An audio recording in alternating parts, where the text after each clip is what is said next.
The iron bar was burning white-hot, but the air inside the drafty forge was so freezing that Maeve's ragged wool sleeve had iced over where her sweat met the gale. Outside, the blizzard howled like a wounded wolf against the timber walls of the cabin. Then came the sound that made her heart seize a sharp, splintering crack overhead. The main roof beam, rotted from seasons of harsh winter dampness, groaned under the weight of 3 feet of wet snow. A shower of dried bark rained down onto the glowing hearth.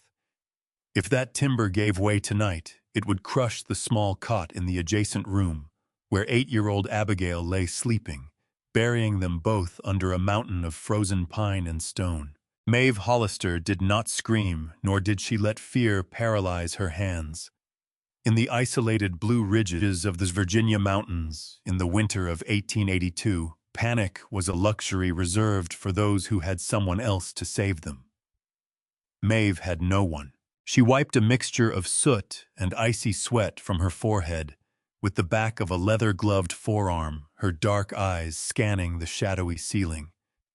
Lifting a 6-foot oak timber she had dragged inside the previous afternoon, she wedged it shoulder first beneath the groaning beam. Her muscles burned, every sinew strained to its absolute limit, until the wood wedged tight with a dull, solid thud. The roof settled, holding its breath against the storm, satisfied for the moment. Maeve stepped back, her chest heaving, as she let out a long, quiet exhale.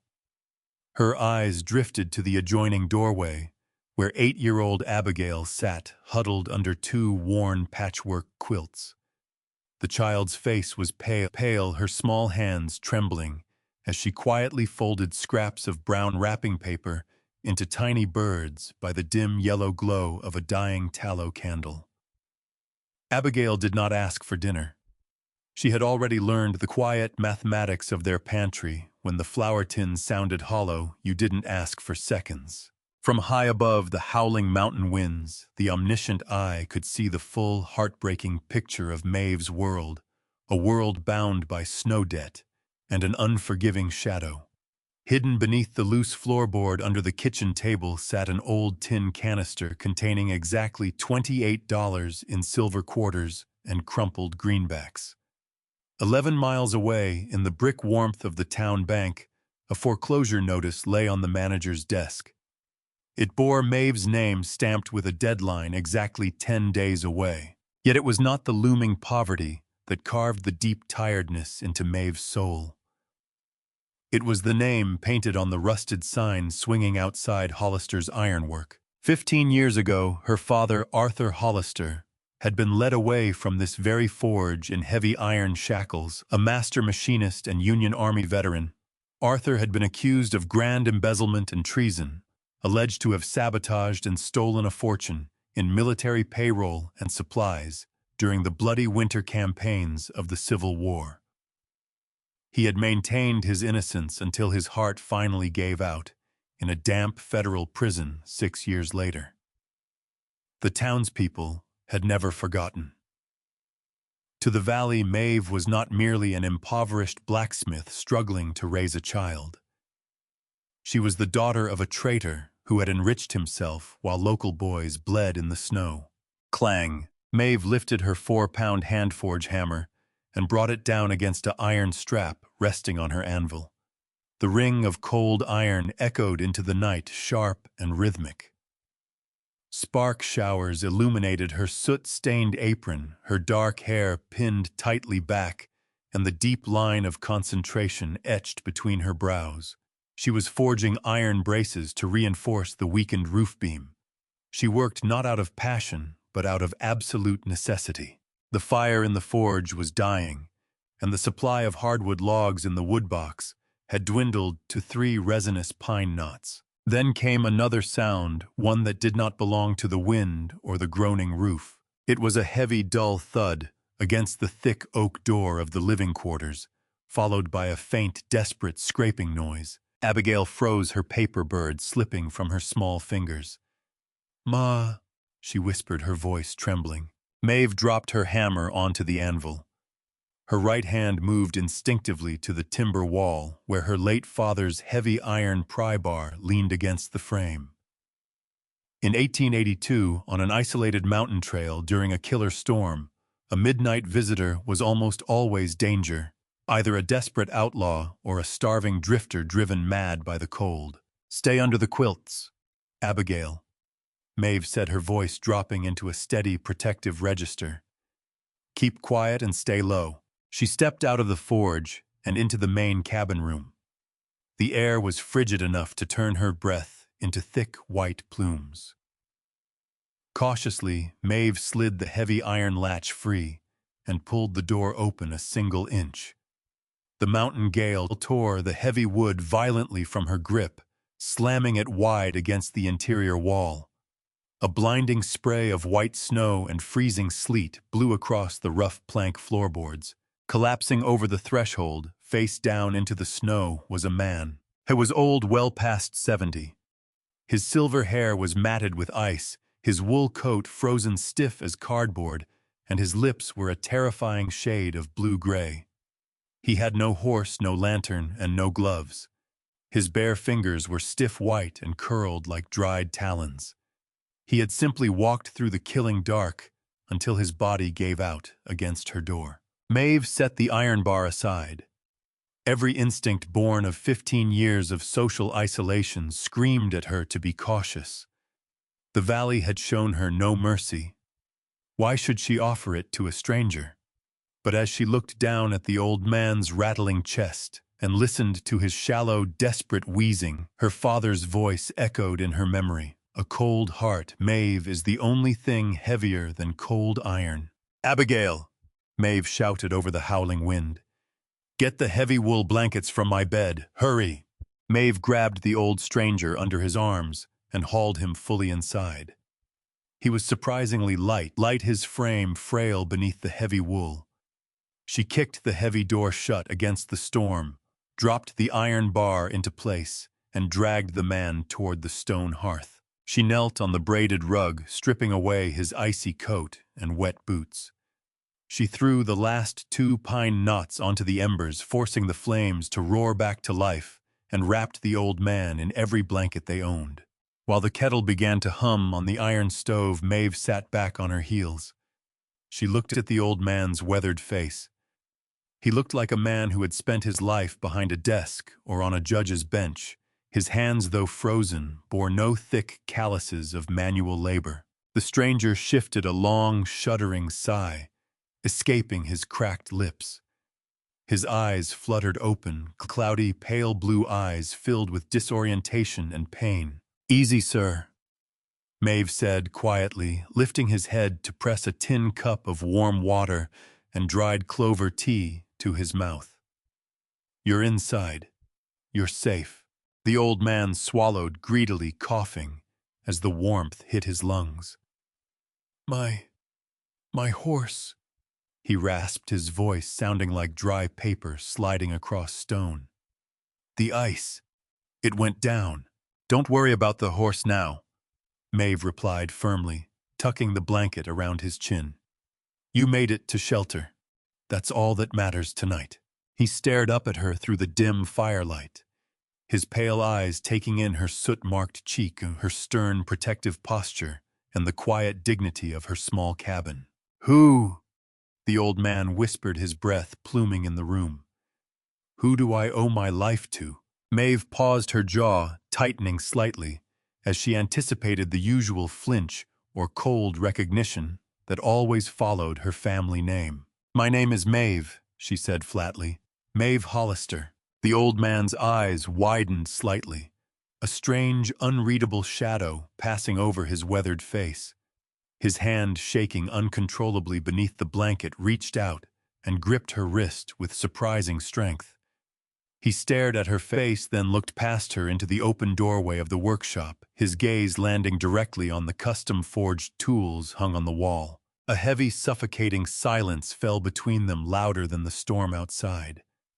The old man opened his mouth as if to confess a terrible secret, but the exhaustion took him, and his eyes rolled back as he drifted into an unconscious sleep. Outside, the blizzard continued to rage, unaware that the stranger resting by Maeve's fire carried a secret that would soon bring the full weight of a ruthless railroad empire crashing down upon her Thung Lung Valley.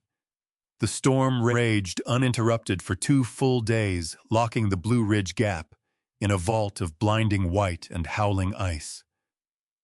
Inside the drafty timber cabin, a quiet, fragile rhythm took shape against the cold. The old stranger introduced himself simply as Ephraim.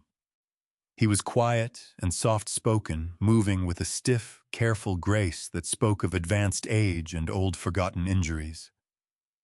By the second afternoon, as the fierce gale began to subside into a steady snowfall, Ephraim was able to sit upright in the oak rocking chair near the hearth.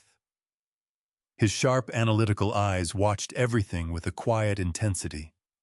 He saw how Maeve carefully measured out the cornmeal to make the morning porridge stretch. He watched her mend Abigail's small wool stockings by the pale gray light of the frost-coated window, saving the precious kerosene in the brass lamp for nightfall. He noted the proud, unyielding straightness of Maeve's spine despite the exhaustion lining her dark eyes. Above all, Ephraim looked past her into the workshop. Through the open doorway, he stared for hours at the heavy iron anvil and the collection of custom-forged tools hung neatly on the timber wall. Each tool bore a small, elegant stamp near the wooden grip, a stylized H encased in a circle. "Your father built those," Ephraim noted softly, on the third morning, his voice much stronger now, as he held a warm tin mug in his withered hands. Maeve was sitting at the wooden table polishing a repaired iron bridle with a piece of oiled canvas. She did not look up from her work. He did. Arthur Hollister was the finest blacksmith and machinist in this territory. I knew of his work, Ephraim said gently, his pale blue eyes drifting back toward the dancing flames of the hearth fire. They used to say he was an artist with iron. They said a lot of things about him, Maeve replied, her tone turning cold and sharp as a winter draft. Most of it was lies invented by men who never spent a day earning an honest callus. Ephraim opened his mouth as if to reply, a heavy crease forming between his brows, but the moment was shattered by a sound rising from the valley floor below.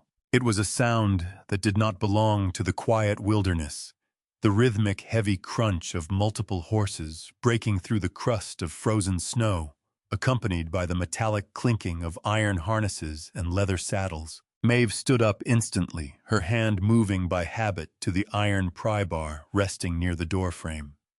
She walked to the window and scraped away a circle of thick white frost with her thumbnail.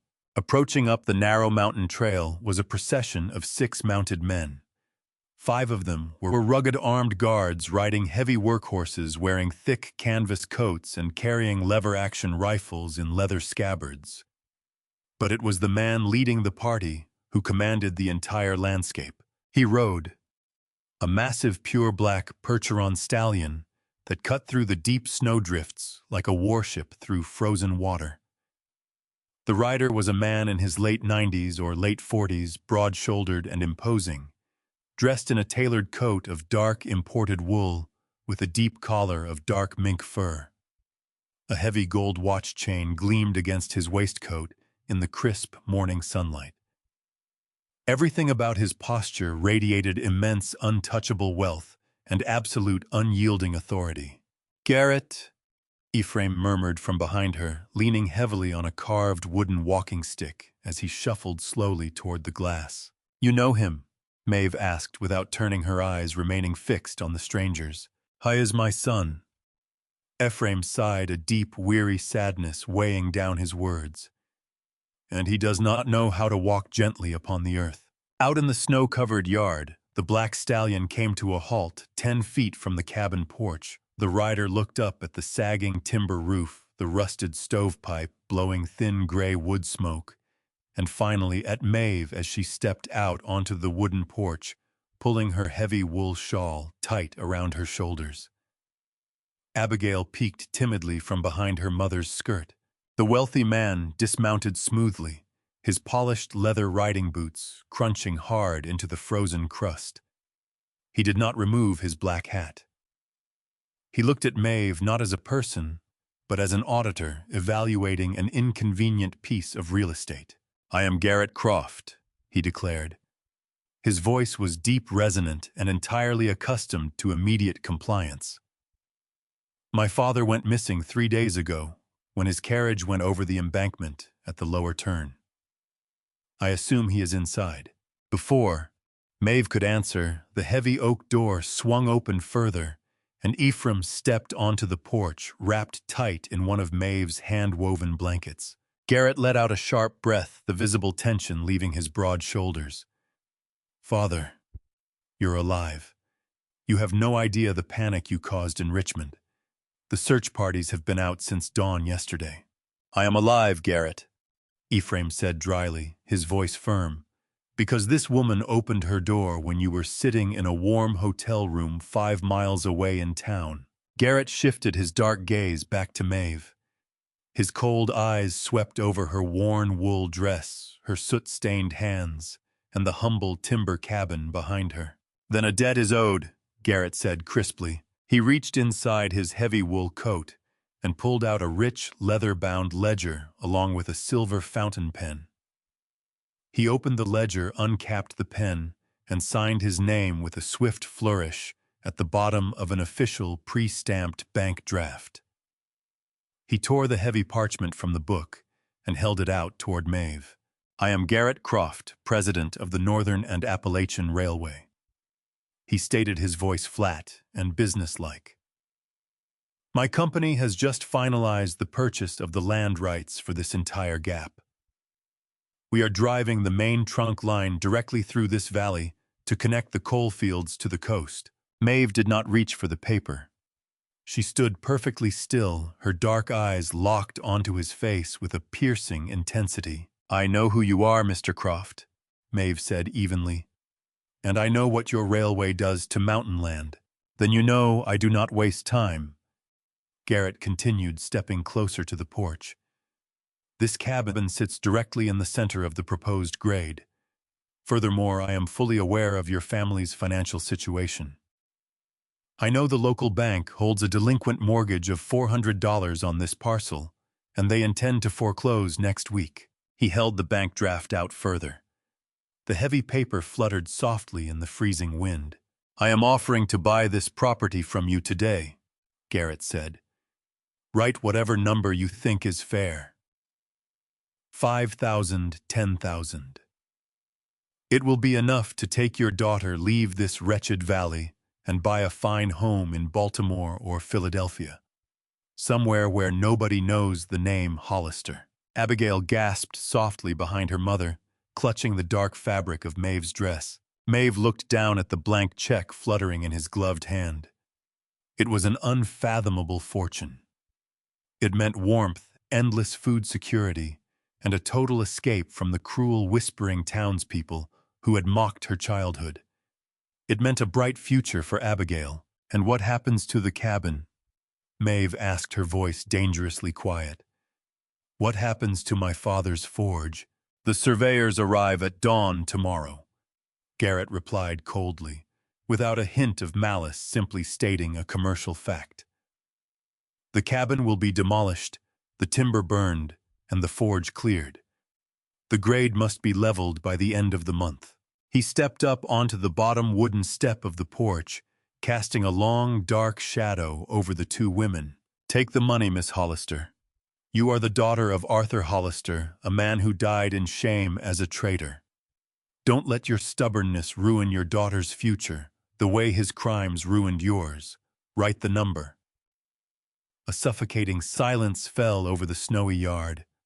The 5 armed guards sat rigid atop their horses, their dark silhouettes framed against the brilliant white drifts, their breath pluming in the frigid mountain air. Maeve felt a cold, sharp knot tighten in her chest, heavy as an iron ingot. She looked Garrett Croft directly in his dark, unyielding eyes. The urge to take the bank draft, to grab Abigail's hand and flee the bitter cold and endless hardship was a roaring temptation in her ears. It was a golden key out of a prison cell she had inhabited for 15 long years. But then her eyes drifted upward to the rusted iron sign swinging softly above the workshop door, Hollister's Ironwork. She thought of her father's hands, cracked, blackened, and bleeding from hard labor hands that had taught her how to shape raw metal with truth, patience, and absolute precision. She remembered his final letter from the federal pen, written in shaky pencil on a scrap of brown wrapping paper. They can chain my body, Maeve, and take my freedom, but only you can give away my name. Maeve took a half-step back, drawing Abigail behind her skirts into the shelter of her shadow. My father was not a thief, Mr. Croft, Maeve said, her voice dropping into a low, resonant register that cut through the whistling mountain wind like cold steel. He built this cabin with his own hands. He forged every nail holding these walls together. He bled for this land during the war, and he died in a cage for a crime he never committed. Garrett frowned, his polished composure slipping, as his patience clearly wore thin. History does not stop for sentiment, Miss Hollister. The bank will seize this land in 10 days regardless. If you refuse my offer now, I will simply buy the deed from the bank president for a fraction of what I am holding in my hand. You will leave with nothing, and your daughter will suffer for your pride. Then I will leave with my dignity. Maeve snapped, her eyes flashing with a fiery resolve. Keep your paper. Keep your railroad. You cannot buy what was never for sale. Lower your hand, Garrett. The voice was weak, trembling with age, but it carried a sudden, command-like authority that brought an immediate halt to the exchange. Garrett turned, startled, his gloved hand freezing mid-air. Ephraim had pushed himself forward, leaning heavily on his carved walking stick. The old man's face was deathly pale, his frail hands shaking violently, not from the bitter cold, but from a terrifying agony that had been buried deep in his chest for nearly 2 decades. Father, go back inside, Garrett said sternly, stepping toward him. You are weak and disoriented from the cold. I am handling this business transaction. You are handling it like a moral coward, Ephraim shouted, his voice cracking with sudden explosive emotion. He shoved his son's arm away, stepped off the wooden porch, and stumbled deep into the snow, confronting his son face to face. Put that ledger away, put it away before Almighty God strikes you down where you stand. Garrett stepped back, completely bewildered. Father, what are you talking about? I am attempting to save this woman and her child from absolute poverty. You are trying to pave a railroad over the blood of an innocent man. Ephraim cried out, tears spilling over his weathered cheeks and freezing as they tracked through his gray beard. Ephraim turned slowly toward Maeve. His stoic, dignified posture completely collapsed.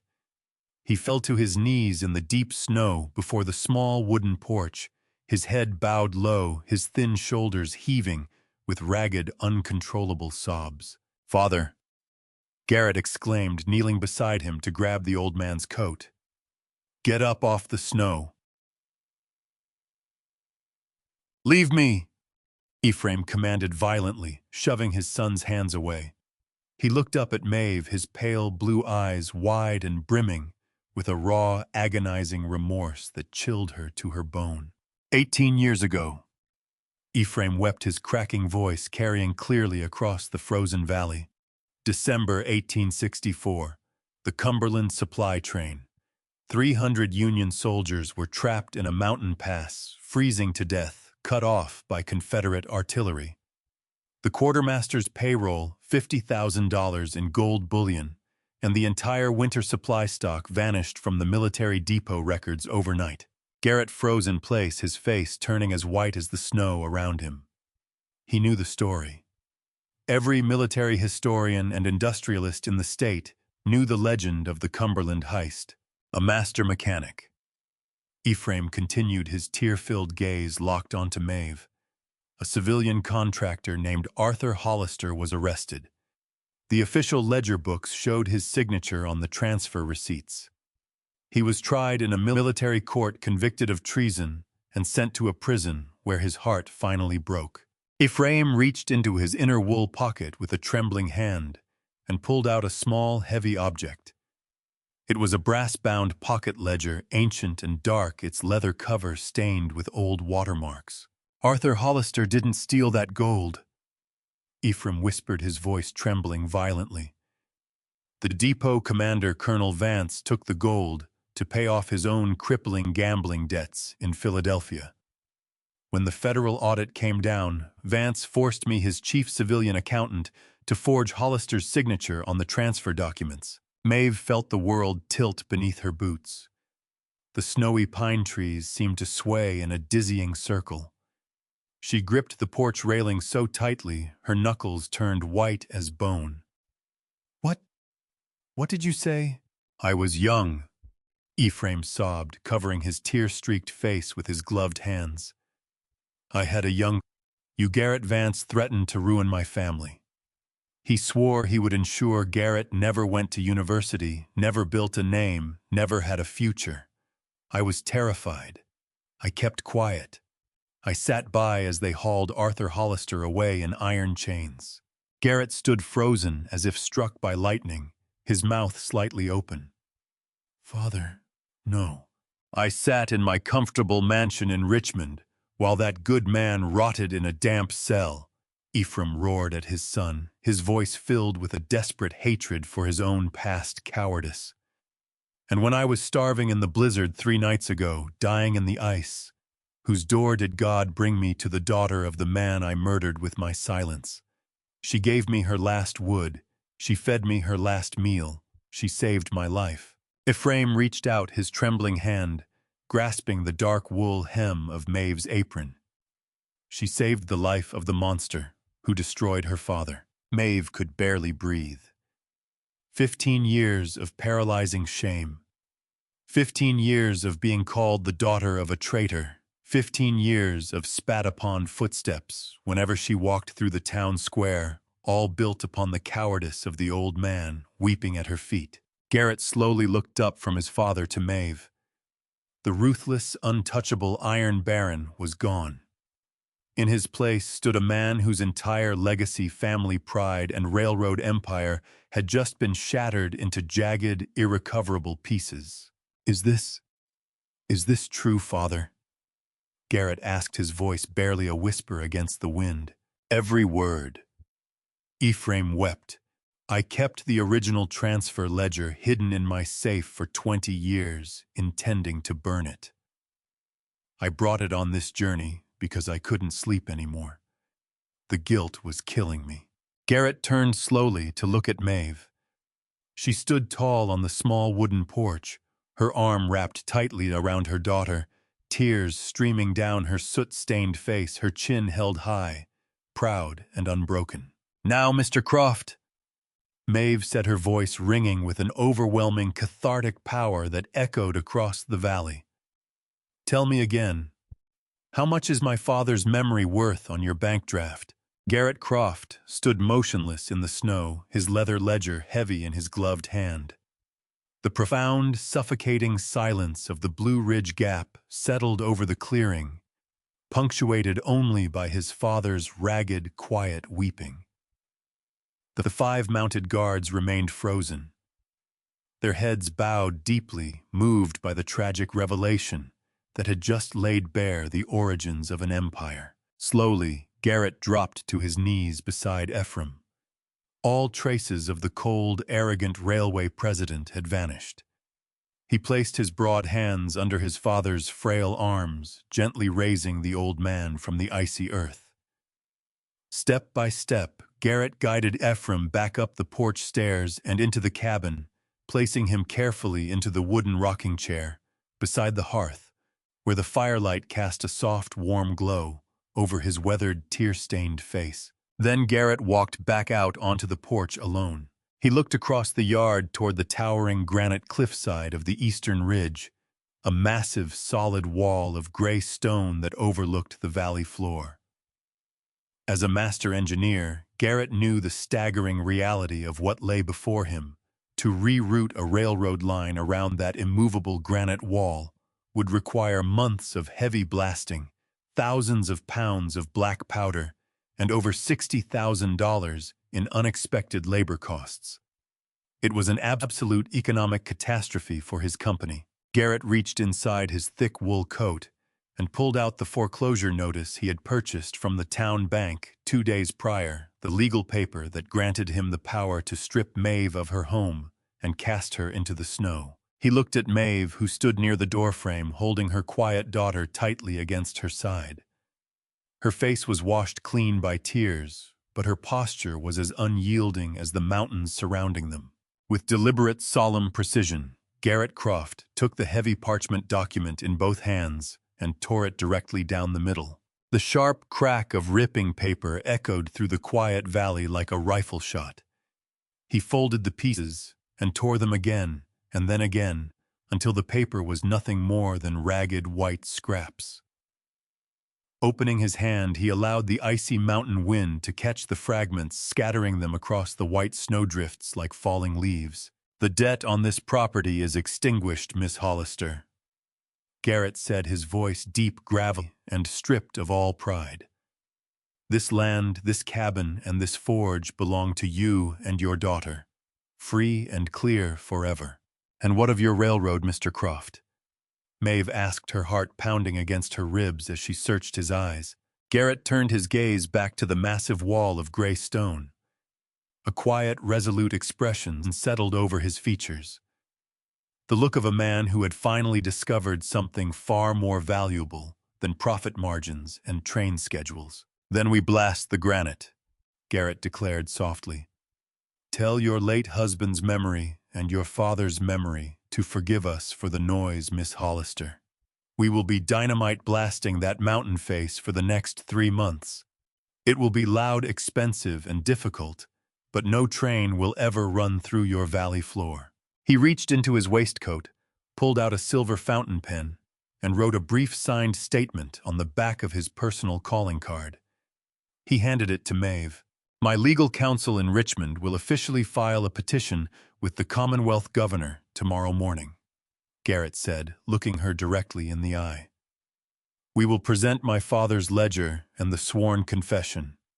Within a month, Arthur Hollister's name will be fully cleared in every newspaper across the state.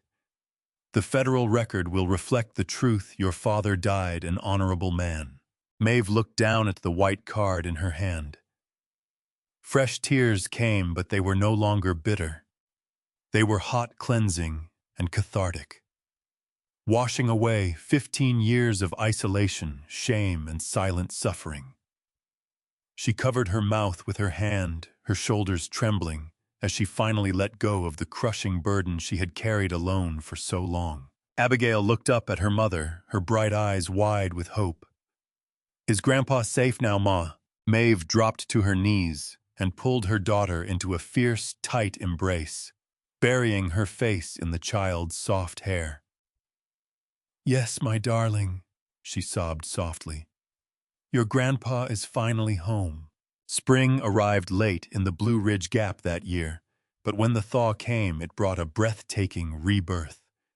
The snow melted into roaring mountain streams, and the valley floor erupted in vibrant dogwood blossoms and wild blue iris.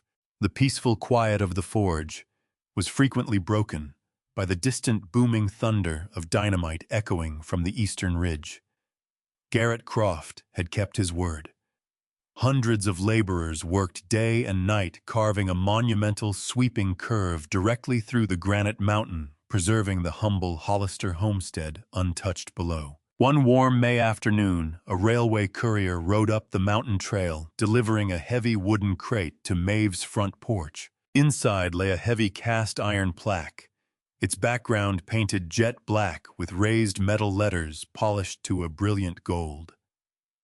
Accompanying the package was a letter bearing the official seal of the Northern and Appalachian Railway Company and Garrett Croft's personal signature. The letter promised that the pass had been officially registered with the United States government under a new name, accompanied by a lifetime transit pass for Maeve and her descendants. Maeve carried the heavy iron plaque into the workshop. With a hand hammer and two thick iron spikes, she mounted it directly above her father's anvil, right beneath his collection of hand-forged tools. Abigail ran over tracing the gleaming golden letters with her small fingers, reading the inscription aloud. Hollister's Gap, named in honor of Arthur Hollister. A master craftsman of unbroken integrity and honor. The truth prevails. Maeve stood back, wiping her hands on her leather apron. Outside, the warm spring breeze rustled through the green leaves of the ancient oaks, carrying with it the faint, deep chime of a train whistle, echoing from the new track high above the valley floor. It was no longer a sound of impending doom or destruction. It was a sound of justice, of memory, and of a promise kept. Maeve lifted her heavy 4-pound hammer, smiled warmly at her daughter, and brought it down against a glowing iron bar resting on the anvil. The ring of cold iron echoed clear, bright, and true across the entire valley, announcing to the mountain sky that the Hollister family was finally truly free.